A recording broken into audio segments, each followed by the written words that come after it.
যোৱা 21 তাৰিখে মই SSCৰ ফিজিকেল টেষ্ট দি আহিলোঁ আৰু তাতে মই এটা ব্লগ বনাইছিলোঁ আৰু সেই ব্লগটোত আপোনালোকে কিছুমানে কমেণ্ট কৰিছিল কিছুমান কুৱেশ্যন সুধিছিল তো মই ভাবিলোঁ এই কুৱেশ্যন কেইটাৰে আজি এনসাৰ কেইটা দি দিওঁ প্ৰথম কুৱেশ্যন আমাৰ STP কিমান লাগে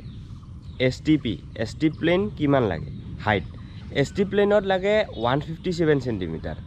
only for north east region Assam Manipur Meghalaya আৰু নৰ্থ ইষ্টৰ বাহিৰত হ'লে ST প্লেন হ'লেও 162 সেন্টিমিটাৰ লাগে নেক্সট কুৱেশ্যন কাষ্ট সাৰ্টিফিকেট নিলে হেইট চেষ্ট কমাই দিয়ে নেকি অৰ্পণ শৰ্টছ ব্লগছো দিছে কাষ্ট সাৰ্টিফিকেট নিলে হেইট ৰিলেকশ্যন কোনো নাই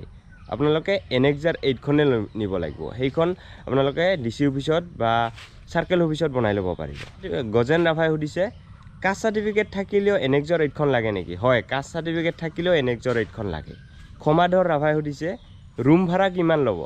ৰুম ভাড়া তাতে যেটো কেম্পৰ বাহিৰতে আছে তাতে ওচৰতো ৰুম পাব আৰু অলপমান 100 মিটাৰ মান আগত গ'লে এখন বজাৰ আছে সেই বজাৰখনতো ৰুম পাব ৰুম আপোনালোকে 150 পৰা 200 ভিতৰত পাব ৰুমটো প্ৰথমতে আগতে চাই ল'ব যদি ভাল লাগে তেতিয়াহে থাকিব আমি যেটোত আছিলোঁ কিন্তু ভাল লগা নাছিল নেক্সট কুৱেশ্যন প্ৰদীপ ৰয় সুধিছে SC হাইট ৰিলেক্সেশ্যন আছে নেকি SC হাইট ৰিলেক্সেশ্যন মোৰ মতে আছে আৰু যদি আপোনালোকে SC কেটেগৰীত পৰে তেতিয়াহ'লে 162.5 সেন্টিমিটাৰলৈকে হাইট ৰিলেক্সেশ্যন পাব লাষ্ট কুৱেশ্যন ৰানিং ৰ'ডত কৰিব দিয়ে নে ফিল্ডত ৰানিং ৰাস্তাতে কৰিব দিয়ে যেটো কেম্প আছে কেম্পৰ ভিতৰতে ৰাস্তা আছে ৰাস্তাত 2.5 পাক মাৰিব লাগে 2.5 পাক সেই ৰাস্তাটো মাৰিব লাগে তেতিয়া 5 কিলোমিটাৰ হৈ যায়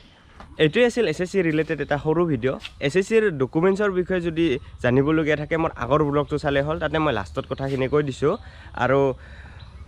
ইয়াতে মই এই কুৱেশ্যন কেইটাৰ এনসাৰটো দি দিলোঁ যদি ভিডিঅ'টো চাই কিবা উপকৃত হৈছে লাইক কৰিব নাপাহৰিব আৰু চেনেলটো যদি নতুন হয় সাবস্ক্ৰাইব কৰি দিব নেক্সট ভিডিঅ'ত আকৌ লগ পাম